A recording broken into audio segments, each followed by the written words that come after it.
अस्सलाम वालेकुम दोस्तों, कैसे हैं? तबीयत ठीक है? बिल्कुल फिट। उम्मीद करता हूँ कि आप हंसते मुस्कुराते होंगे, जहाँ पे भी होंगे अपनी ज़िंदगी को एंजॉय कर रहे होंगे। आज की हमारी किताब है अमीर बाप और गरीब बाप। एक राइटर की आप बीती है, उसने अपनी ज़िंदगी में कौन सी मुश्किलात और कौन से हालात से उसका वास्ता पड़ा, उसने इस किताब में दर्ज कर दिए। क्योंकि हमारा ये फ़र्ज़ बनता है इंसान होने के नाते कि हम आने वाली नस्लों के लिए कुछ करके जाएं।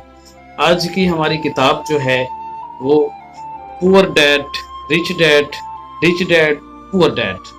आप रॉबर्ट कियोसाकी लिखते हैं, मेरे दो बाप थे, एक अमीर था दूसरा गरीब। एक बहुत पढ़ा लिखा और ज़हीन था, उसके पास पीएचडी थी और अंडर ग्रेजुएशन का 4 साल कोर्स उसने 2 साल में मुकम्मल किया था। उसके बाद उसने बिल तरतीब Stanford university, university of Chicago और नॉर्थ वेस्टर्न यूनिवर्सिटीज़ में आला तालीम हासिल की और इस दौरान उसे हुकूमत की तरफ से वजीफ़ा मिलता रहा।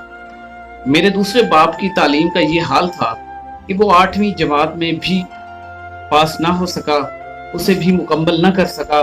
दोनों ही अपने मैदानों में कामयाब थे और मेहनती थे।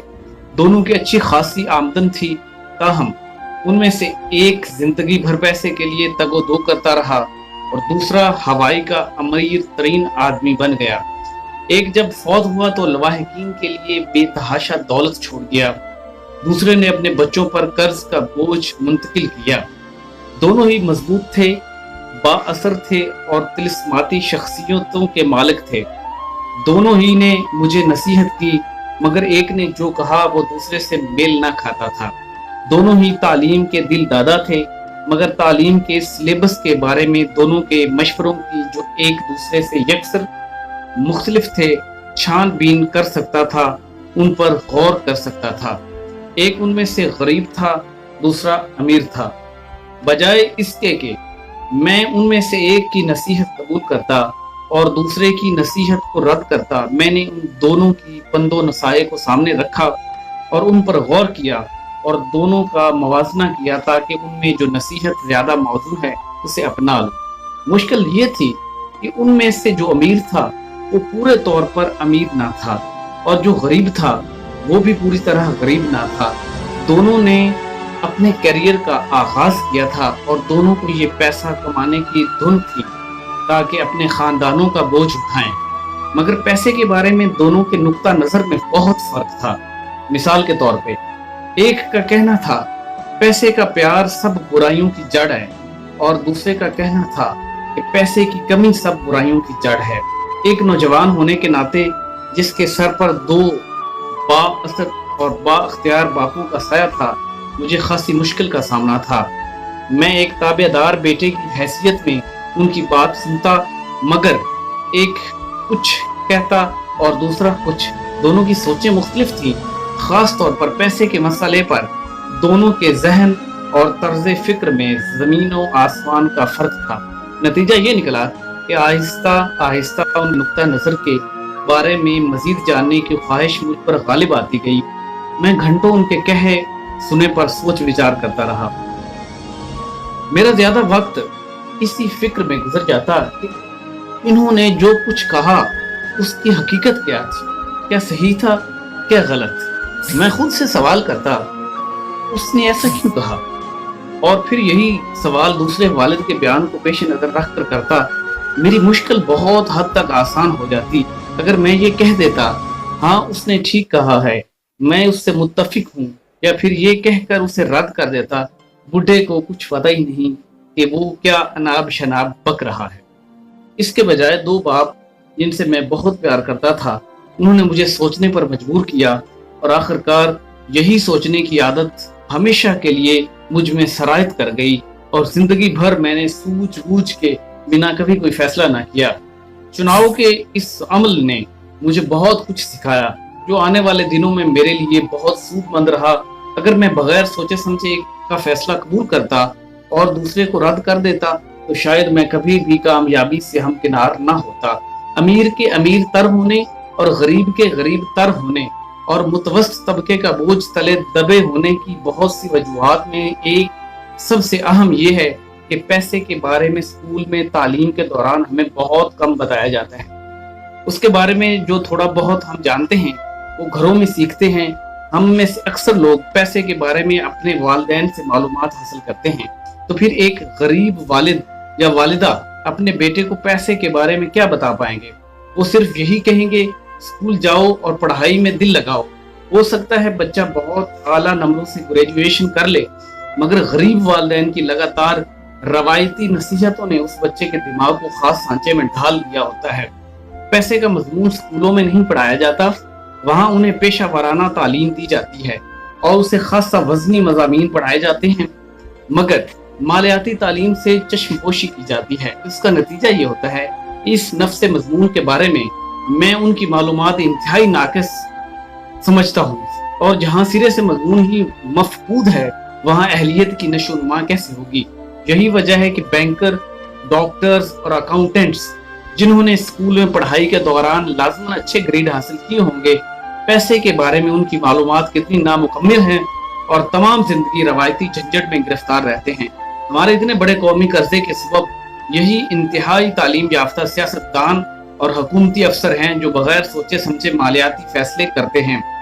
میں نئی صدی کی طرف جب دیکھتا ہوں، مجھ پر یہ سوچ کو کر خوف طاری ہو جاتا ہے کہ لاکھوں نئے لوگ زندگی کے دھارے میں شامل ہوں گے جنہیں مالی اور علاج کی اعانت کی ضرورت ہوگی۔ مالی مدد کے لیے ان کا دار و مدار حکومت پر یا اپنے خاندانوں پر ہوگا۔ اس وقت کیا ہوگا جب علاج، معالجے اور سوشل سیکیورٹی ادا کرنے کے لیے خزانے میں پیسے نہ ہوں گے؟ اس قوم کا کیا بنے گا کہ اگر ان بچوں کو مالیاتی شعور سے دوران تعلیم بیگانہ رکھا گیا اور یہ فرض والدین کے ذمہ چھوڑ دیا گیا کہ وہ اپنے بچوں کو اقتصاد کے بارے میں بتلائیں، جن میں سے زیادہ تر یا غریب ہوں گے یا غربت کی طرف بڑھ رہے ہوں گے۔ کیونکہ میرے دو با اثر باپ تھے، میں نے ان دونوں سے سیکھا، دونوں کی نصیحتوں پر میں اچھی طرح سوچ بچار کرتا، اور اس طرح مجھے ایک گراں بہا تجربہ حاصل ہوا اور مجھے پتہ چلا کہ انسان کے خیالات کا اثر اس کی ذاتی زندگی پر کتنا محیط اور دور رس ہوتا ہے۔ ایک باپ کہا کرتا، میں یہ چیز خریدنے کی استطاعت نہیں رکھتا، دوسرے نے مجھے یہ الفاظ دہرانے سے منع کر دیا اور اس نے مجھ پر زور دیا کہ میں یہ کہوں میں کس طرح اسے خریدنے کے قابل ہوں گا۔ ایک بیان ہے اور دوسرا سوال ہے۔ ایک سے تم قناعت اور صبر شکر اختیار کر لیتے ہو، لیکن دوسرا تمہیں سوچنے پر مجبور کرتا ہے۔ میرا جلد امیر ہونے والا باپ یہ الفاظ کہہ کر اس کا مطلب بیان کرتا ہے، میں اسے خریدنے کی استطاعت نہیں رکھتا۔ یہ سوچ کر تمہارا ذہن اس بارے میں سوچ بچار کو ترک کر دیتا ہے۔ جب آپ سوال کرتے ہیں کہ میں اسے خرید کیسے پاؤں گا، تمہارا ذہن کام میں لگ جاتا ہے۔ اس کا یہ مطلب نہ تھا کہ خواہشات کو بے لگام کر کے جو چاہوں خریدوں۔ ذہن کی مشق کا اسے جنون کی حد تک خب تھا۔ جو دنیا کا طاقتور ترین کمپیوٹر تھا، میرا ذہن روز بروز طاقت پکڑ رہا تھا، کیونکہ میں روزانہ اسے ورزش کراتا ہوں۔ جو طاقتور ہوگا میں زیادہ پیسہ بناتا جاؤں گا۔ یہ جواب کہ میں اسے خریدنے کی طاقت نہیں رکھتا ذہنی سستی کی علامت ہے۔ دونوں ہی باپ بہت محنتی تھے، دونوں ہی آپس میں جو ہے وہ بہت قربت میں ایک دوسرے سے ملتے جلتے تھے۔ اور جناب علی، ہم بچوں کو کون سی تعلیم دے رہے ہیں اور کس وجہ سے جو ہے ہم اپنے بچوں کو اسکول بھیج رہے ہیں؟ دونوں ہی باپ بہت محنت کرتے، مگر ایک باپ کی عادت تھی کہ جب پیسے کا معاملہ درپیش ہوتا تو وہ لا تعلق ہو جاتا اور اپنے ذہن کو سلا دیتا، اور دوسرا اس وقت متحرک ہو جاتا۔ اس کا نتیجہ یہ برآمد ہوا کہ آخرکار ایک دولت مند ہوتا گیا اور دوسرا مفلس۔ یہ بالکل اسی طرح ہے کہ ایک شخص روزانہ جم میں جا کر ورزش کرتا ہے اور دوسرا گھر میں آرام کی کرسی پر بیٹھ کر ٹیلی ویژن دیکھتا ہے۔ جس طرح ہر روز باقاعدگی سے ورزش کرنے سے جسم مضبوط ہوتا ہے، صحت اچھی ہوتی ہے، اسی طرح روزانہ ذہنی ورزش سے انسان کا ذہن مضبوط ہوتا ہے اور دولت میں اضافہ ہوتا ہے۔ سستی صحت اور ذہن دونوں کے لیے ضرر رساں ہے۔ میرے دونوں باپوں کا نظریہ ایک دوسرے کی ضد تھا۔ میرے ایک باپ کا عقیدہ تھا کہ دولت مندوں کو زیادہ ٹیکس ادا کرنے چاہیے تاکہ غریبوں کی خبر گیری ہو سکے۔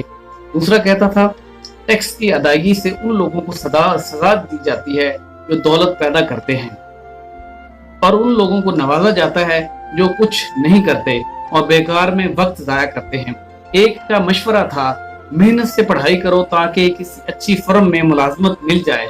दूसरा ये सलाह देता, मेहनत से पढ़ाई करो ताकि किसी अच्छी फर्म को खरीद सको। एक कहता, मेरी तंगी की वजह यह है कि मेरे बच्चे हैं। दूसरा कहता, मेरी हर सूरत दौलत कमानी है, मुझे हर सूरत दौलत कमानी है क्योंकि मेरे बच्चे हैं।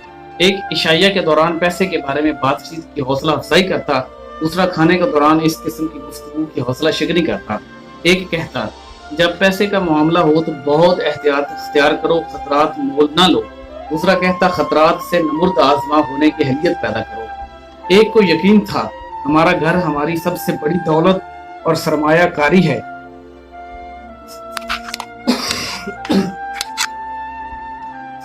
दूसरा कहता, मेरा घर इजाफी बोझ है और अगर सिर्फ यही हमारी सरमायाकारी है तो मुसीबत का अंदेशा है। दोनों वक्त पर अपने वाजिबात अदा करते, एक शुरू में अदायगी करता, दूसरा सबसे आखिर में। एक का ख्याल था कि हुकूमत या कंपनी हमारी ज़रूरियात की देखभाल करे, उसे हर वक्त तनख्वाह में इजाफे की फिक्र रहती। वो रिटायरमेंट के बाद मुनासिब मनसूबा बंदी की तलाश में लगा रहता, इलाज मुआवजा की स्कीमों के बारे में सोचता। बीमारी की वजह से तातील और छुट्टियां उसके सर पर सवार रहती। वो अपने दो चचाओं से बहुत मुतासिर था जिन्होंने फौज में 20 साल तक मुलाजिमत की। रिटायरमेंट के बाद उन्हें काबिल रश्क फायदे हासिल हुए। इलाज मुआवजे की इन सहूलतों को वो हसरत की निगाह से देखता और अफसोस करता कि क्यों उसने फौज में शमूलियत ना की। यूनिवर्सिटी में उसे ये चीज़ पसंद थी कि नौकरी एक मुकर्ररा मियाद के लिए होती है और उससे पहले किसी को बर्खास्त करना मुश्किल था।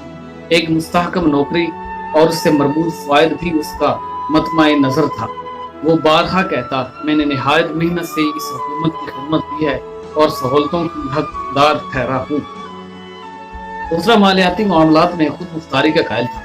वो हमेशा हकदारी की इस जहनीत के खिलाफ बोलता कि उसके ख्याल में इस तरह कमजोर और ज़रूरतमंद अफराद की तादाद में इजाफा हो। वो हमेशा इस बात पर जोर देता कि इंसान को माली तौर पर खुद कफील होना चाहिए। एक ने कोशिश करके कुछ पस अंदाज कर लिया था, दूसरे ने सरमायाकारियों में इजाफा किया था।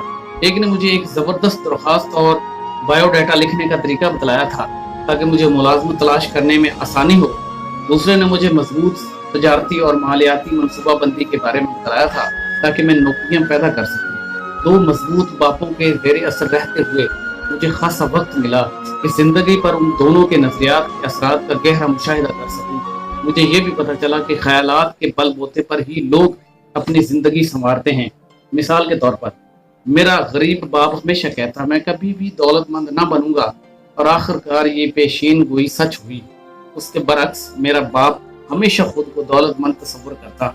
वो कहा करता था, मैं अमीर आदमी हूँ और अमीर लोग ये नहीं करते वो नहीं करते। एक दफा उसे सख्त खजारा हुआ और वो तकरीबन कंगाल हो गया। उसके बावजूद वो खुद को दौलतमंद करता था। वो खुद को हौसला देने के लिए ये कहता रहा, गरीब होने और कंगाल होने में फर्क होता है। पैसे का फुकदान वक्ती है जबकि गुर्बत गैर महदूद है। मेरा गरीब बाप भी कहता, मुझे दौलत से दिलचस्पी नहीं, उसकी सोच बेफायदा है। मेरा अमीर बाप कहता, दौलत ताकत है। हमारे ख्यालात का खमीना या उनकी अहमियत का अंदाज़ा लगाना शायद मुमकिन नहीं, मगर बचपन ही में मुझे इस बात का अच्छी तरह अंदाज़ा हो गया कि मैं अपने ख्यालात की जांच करूं और उनका इजहार कर सकूं। मैंने महसूस किया कि मेरा गरीब बाप इसलिए गरीब न था कि उसकी आमदनी कम थी, ये अच्छी खासी थी, बल्कि अपने ख्यालात और कारकर्दगी में वो ऐसे था। बचपन में दोनों बापों की मौजूदगी में मुझे इस बात का अच्छा खासा शऊर हो गया कौन से ख्यालात को मैंने जहन में रखना है और उनकी नशोनुमा करनी है। मुझे किसकी बात सुननी है, अमीर बाप की या गरीब बाप की। दोनों ही तालीम और सीखने के अमल को बहुत अहमियत देते और काबिल ताज़ीम कर जानते। उनका इख्तलाफ सिर्फ इस बात पर था कि दौरान तालीम ज़्यादा जोर वर्क्स पर देना चाहिए। एक मुझे पढ़ाई के दौरान मेहनत की तलकीन करता ताकि मैं अच्छे नंबर लेकर कामयाब हूँ, मुझे बाइज्जत नौकरी मिले और मेरी तनख्वाह माकूल हो। वो मुझे पेशा वाराना तालीम दिलाने का ख्वाहिशमंद था ताकि मैं अटॉर्नी बन जाऊँ, अकाउंटेंट बन जाऊँ, बिजनेस स्कूल से MBA करूँ। दूसरा मुझे दौलतमंद होने के लिए मेहनत से पढ़ने का मशवरा देता।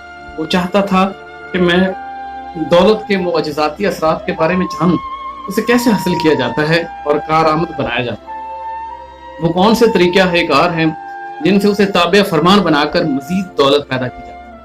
वो बार बार कहता, मैं पैसे के लिए काम नहीं करता, पैसा मेरे लिए काम करता है। 9 साल की उम्र में मैंने फैसला कर लिया कि मैं अपने अमीर बाप की नसीहत को पल्ले बांध लूँ और उस पर अमल करूँ। इस इंतखाब के बाद मैंने अपने गरीब बाप की नसीहतों को बस कुछ डाल दिया। हालांकि वो बेतहाशा पढ़ा लिखा इंसान था। रॉबर्ट फ्रॉस्ट मेरा पसंदीदा शायर है। मुझे उसकी बहुत सी नज़में अच्छी लगती हैं, मगर जिसे सबसे ज़्यादा पसंद करता हूँ वो है रास्ता जो अपनाया गया। मैं रोज़ाना उसे दोहराता हूँ। रास्ता जो अपनाया गया, एक रोपीले जंगल में 2 रास्ते मुख्तलिफ सम्मतों में जाते थे। दोनों पर सफ़र करना नामुमकिन था। मैं अकेला मुसाफिर था। देर तक इसी सोच में गर्क रहा। एक रास्ते पर दूर तक निगाह की, यहाँ तक कि आगे जाकर ये मुड़कर नजरों से ओझल हो गया। फिर मैं दूसरे रास्ते पर रवाना हो गया। गालबन ये रास्ता मेरी तवज्जह का ज़्यादा तालिब था, क्योंकि इस पर घास उगी हुई थी और कदमों के निशान न थे। मगर जब मैं ज़रा आगे गया, उस पर भी खासी आमदोरफ्त के असरात थे। और एक दिन तक मुसलसल मैं उस रास्ते पर चलता गया और रास्ते रास्तों से मिलते गए और अब वापसी मुमकिन न थी। एक मुद्दत के बाद आह भरकर मैं ये कहूँगा कि जंगल में 2 रास्ते थे और मैं उस रास्ते पर चला जिस पर आमदोरफ्त बहुत कम थी, और सिर्फ उस इंतखाब से मेरी जिंदगी पर अहम असरात मुरतब हुए और उससे दूररस नताइज मुरतब हुए। बारहा मैंने रॉबर्ट फ्रॉस्ट की इस नज़म के बारे में सोचा है।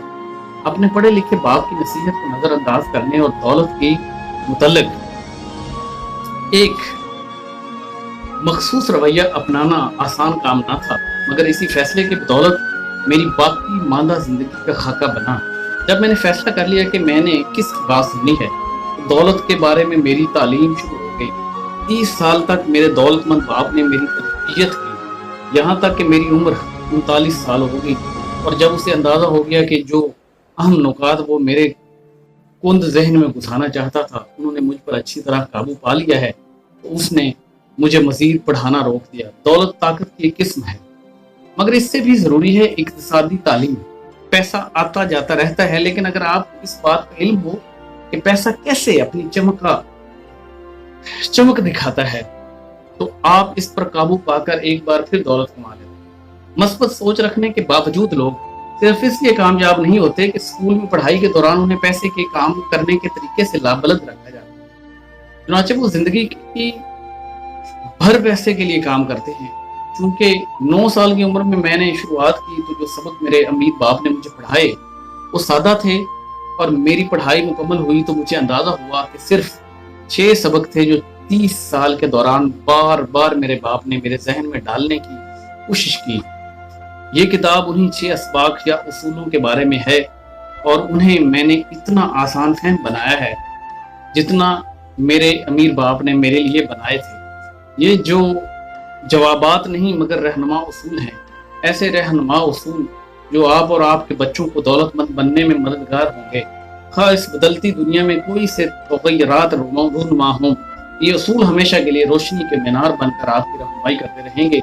सबसे पहला सबक मेरे प्यारे लिसनर्स, दौलतमंद पैसे के लिए काम नहीं करते। दूसरा सबक, इक्तिसादी तालीम क्यों ज़रूरी है। तीसरा सबक, अपने काम से काम रखो। चौथा सबक, टैक्स की तारीख और फर्मों की अहमियत। 5वां सबक, दौलतमंद पैसे की इजाद करता है। 6ठा सबक, सीखने के लिए मेहनत करो, पैसे को कमाने के लिए मेहनत मत करो। आज मेरे प्यारे लिसनर्स, आज का सिर्फ और सिर्फ इतना ही। इंशाअल्लाह ताला दोबारा अगले चैप्टर के साथ आपके साथ मुलाकात होगी। आपकी मोहब्बतों का शुक्रिया।